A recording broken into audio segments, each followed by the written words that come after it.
Kanalımdan ve mutfağımdan herkese tekrardan merhabalar. Bugün sizler için oklava ve merdane kullanmadan çok pratik bir şekilde hazırlayabileceğiniz, şöyle de kabardıkça kabaran çok lezzetli bir haşhaşlı çörek tarifi hazırladım. Tüm püf noktalarını ve tüm detaylarını anlatmış olduğum bu güzel haşhaşlı çörek tarifimin hemen yapım aşamasına geçiyorum. Hepinize iyi seyirler dilerim. Öncelikle çöreğimizin hamurunu hazırlıyoruz ve bunun için uygun bir kasenin içerisine 1 su bardağı ılık süt ve 1 su bardağı ılık suyu döküyorum. Ardından üzerine 1 paket instant kuru maya ilave ediyorum. Maya da ekledikten sonra 2 dolu yemek kaşığı toz şekeri ekleyerek şeker ve maya eriyinceye kadar şöyle bir karıştırıyorum. Çörek hamurunun içerisine bir tane yumurtanın sarısını üzeri için ayırıyorum ve sadece akını ilave ediyorum. Ve sonrasında içerisine yarım çay bardağı olacak şekilde sıvı yağ ilave ediyorum. Sıvı yağ da ekledikten sonra şimdi de yavaş yavaş ve kontrollü olarak unu ekleyeceğiz. Burada toplamda 5 su bardağı unumuz var. Unun ilk aşamada yarısını ekledim ve sonrasında spatula ile güzelce bir karıştırıyorum. Kalan unumu da üzerine ekledikten sonra hamurum ağırlaşana kadar spatula ile karıştıracağım. Bu aşamada şöyle 1 tatlı kaşığı olacak şekilde tuzunu da en son olarak ekleyelim. Tuzu bu aşamada ekleyelim ki mayanın aktifleşmesine engel olmasın. Evet, çörek hamurumuzun tüm malzemelerini ekledik. Şimdi hamurum ağırlaşıp yoğunlaşıncaya kadar spatula ile güzelce karıştırdım. Şimdi spatulayı bir kenara bırakarak hamurumu elimle yoğurmaya başlıyorum. Haşhaşlı çöreğimizin hamuru hafif ele yapışan yumuşak kıvamlı bir hamur olmalı. Şöyle kasenin içerisinde hamurumu güzelce toparladım ve şimdi de tezgahımın üzerine alarak böyle sakız gibi özlü güzel bir hamur elde edinceye kadar tezgah üzerinde de en az 5 dakika boyunca yoğuruyorum. Puf puf kabaran çörekler ve poğaçalar yapmak istiyorsanız mutlaka mayalı hamurunuzu bu şekilde güzelce yoğurmalısınız. Şöyle hamurun son kıvamını da yakından göstermek istiyorum. Şöyle ele hafif yapışan yumuşak özlü bir hamur elde edince artık kaseme alıyorum.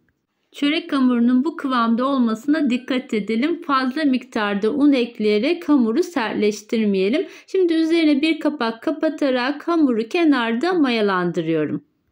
Bu arada haşhaş ezmemi hazırlıyorum. Burada 250 gram yani 1 paket kadar haşhaş ezmesi var. Ben sarı haşhaş ezmesi kullandım. Şöyle bir küçük çay bardağı sıvı yağı ve yine aynı boyutlarda küçük bir çay bardağı da şekeri üzerine döküyorum. Burada toplamda 4 dolu yemek kaşığı toz şeker var. Şeker ve sıvı yağı ekledikten sonra haşhaş ezmesini sürülebilir bir kıvam elde edinceye kadar güzelce karıştırıyorum. İçerisinde herhangi bir topaklanma olmamasına da dikkat edelim.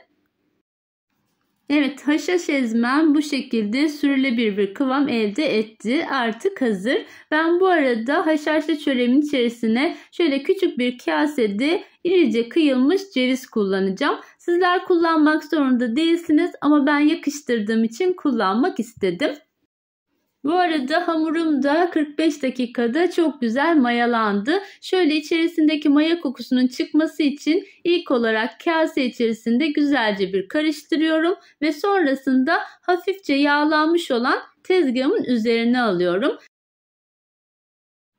Çörek hamurunu tezgah üzerinde şöyle toparladıktan sonra bir hamur kesme kartıyla 4 eşit parçaya bölüyorum. Bezelerimizin her birinin aynı boyutlarda olmasına dikkat edelim. Şimdi bezelerimi bu şekilde toparlıyorum ve yuvarlak büyükçe bir beze haline getiriyorum. Ve sonrasında hafifçe yağlamış olduğum bir servis tabağının içerisine bezelerimi alıyorum. Bu çöreğimizi hazırlarken hiçbir şekilde oklava ya da merdane kullanmayacağız. Tamamen elimizle açarak hamurumuzu büyüteceğiz. Şöyle üzerine hafifçe bastırdıktan sonra bezelerin şimdi üzerine şöyle 2 yemek kaşığı olacak şekilde sıvı yağ sürüyorum. Her bir bezenin her yerine gelecek şekilde güzelce sıvı yağ sürmeye dikkat edelim. Güzelce sıvı yağı sürdükten sonra da şöyle bir buzdolabı poşetini keserek üzerine kapatacağım ve kenarda 10 dakika kadar bu şekilde dinlendireceğim. Dinlenen hamuru elimizle açmak daha kolay olacaktır. 10 dakika dinlenen şöyle birinci bezemi yine tezgahımın üzerine aldım ve parmak uçlarımla bastırarak arkalı önlü çevirerek güzelce bir servis tabağından biraz daha büyük olacak şekilde açarak kenara alıyorum. 4 tane bezeyi yine aynı şekilde parmak uçlarımla bastırarak güzelce büyütüyorum.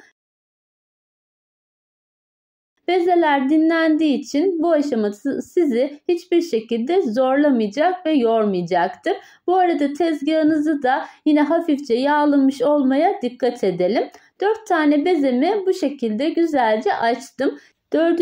bezemi de diğerlerinden biraz daha büyük olacak şekilde gördüğünüz gibi güzelce açarak büyüttüm.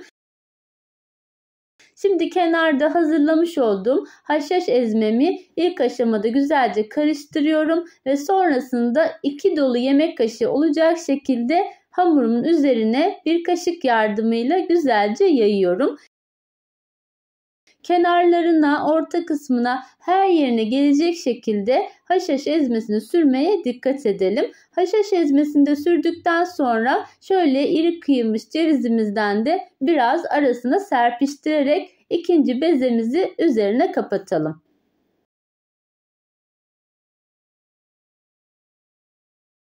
İkinci bezemizi de diğer bezemizle aynı boyutta olacak şekilde kenarlarından çekiştirerek büyütelim ve sonrasında tekrar bu kata da 2 yemek kaşığı haşhaş ezmesinden güzelce sürelim.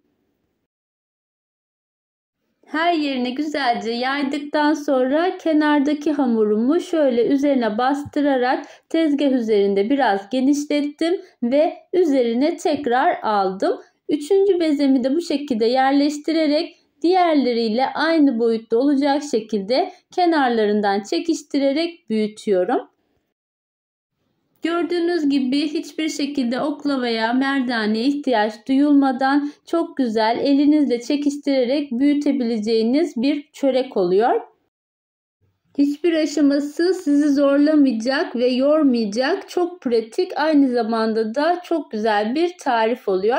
Şimdi 3. kata da yine haşhaşlı çörek ve cevizi serpiştirdim ve son olarak 4. katını da üzerine koyuyorum. Bu aşamadan sonra artık en üst katına haşhaş ezmesi dökmeyeceğiz. Yine aynı boyutlarda olacak şekilde güzelce genişlettikten sonra şimdi güzelce iyice böyle üzerine bastıra bastıra hamurumuzu büyüteceğiz. Bu şekilde yaklaşık böyle dikdörtgen fırın tepsisi boyutlarında bir çörek hamuru elde edeceğiz. Kenarlarını da şöyle düzelterek dikdörtgen bir şekil verdikten sonra bir hamur kesme ruleti ile şöyle 2 parmak genişliğinde haşhaşlı çöreğimizin hamurunu keselim. Çörek hamurumuzu 2 parmak olacak şekilde böyle uzun şeritler halinde kestikten sonra şimdi yağlı kağıt serili olan yuvarlak bir fırın tepsisinin içerisine güzelce dizeceğim. Kesmiş olduğum birinci parçayı birbirinin tersi yönünde olacak şekilde çevirdim ve sonrasında bu şekilde birbirinin etrafına dolayarak tepsimin tam ortasına yerleştiriyorum. Şimdi diğer kalan parçaları da tezgah üzerinde şekil vererek hazırlayacağım. Şöyle yakından da size göstermek istiyorum. Kesmiş olduğumuz uzunca şeritlerin her bir köşesini birbirinin tersi yönünde çevirerek bu şekilde son şeklini veriyoruz. Hamurumuz çok esnek olduğu için böyle çok kaldırarak esnetip koparmamaya dikkat edelim. Bu şekilde narin hareketlerle birbirinin tersi yönünde çevirerek hamurumuza son şeklini verelim. Ben tüm parçalar bitinceye kadar bu şekilde tezgah üzerinde hazırladım. Sonrasında da her bir parçayı yağlı kağıt serili olan fırın tepsimin içerisine bu şekilde tek tek yerleştirerek birbirinin etrafına doluyorum. Çörek hamurlarına öncesinde tezgah üzerinde şekil vererek sonra böyle tepsiye dizmek daha pratik oluyor. Bu arada sizler isterseniz yine bu tarifi böyle benim gibi birbiri etrafına dolayarak değil de tek tek yuvarlak yuvarlak şekil vererek porsiyonluk çörekler olarak da hazırlayabilirsiniz. Bu arada ben de sizlere küçük bir hatırlatma yapmak istiyorum. Kanalımı ilk kez bu videom sayesinde izliyorsanız eğer ve kanalıma hala abone değilseniz abone olmayı ve tariflerimden önceden haberdar olmak için de bildirim zilini açmayı unutmayın lütfen. Evet, tüm çörek hamurlarımızı bu şekilde dizdikten sonra şimdi üzerine yumurta sarısını süreceğim. Ben yumurta sarısının içerisine 2 yemek kaşığı süt ve şöyle bir küçük çay kaşığı da pekmez ilave ettim. Bu şekilde karıştırarak çöreğimin üzerine süreceğim. Böyle yaptığınızda çöreğinizin üzeri nar gibi kızaracak ve çok güzel olacak. Bu arada fırınımızı da alt üst ayarda 180 derecede açalım ve en az 5 dakika boyunca fırınımızı ısıtalım. Yumurta sarısını sürdükten sonra son olarak üzerine biraz ceviz serpiştiriyorum ve çöreğimi artık fırına pişirmesi için gönderiyorum. Çöreğimizi fırında pişirirken tepsimizi fırının en alt rafına yerleştirelim. Bu sayede altı da üzeri de gayet güzel bir şekilde kızarmış olacak. Benim fırınımın ayarına göre toplamda 50 dakikada çöreğim şöyle üzeri nar gibi kızarmış ve çok güzel pişmişti. Sizler de lütfen kendi fırınınızın ayarına göre çöreğinizi kontrollü olarak pişirin. Evet, fırından çıkan haşhaşlı çöreğim sizin de gördüğünüz gibi üzeri nar gibi kızardı ve çok da lezzetli gözüküyor. İlk sıcaklığı çıktıktan sonra şöyle üzerine bir mutfak örtüsü örtüyorum ki daha güzel yumuşacık bir kıvamda olsun. Şöyle yakından da size haşhaşlı çöreğimin iç dokusunu da göstermek istiyorum. Evet, bugün sizlere oklava ve merdaneye gerek kalmadan çok pratik bir yöntemle hazırlayabileceğiniz şöyle de tel tel ayrılan çok lezzetli bir haşhaşlı çörek tarifi sundum. Umarım bu tarifim sizlerin de hoşunuza gitmiştir. Tarifimi beğendiyseniz eğer beğeni yapmayı, sevdiklerinizle paylaşmayı ve kanalıma abone olmayı unutmayın lütfen. Başka güzel tariflerde yeniden görüşmek üzere. Hoşça kalın, sağlıcakla kalın.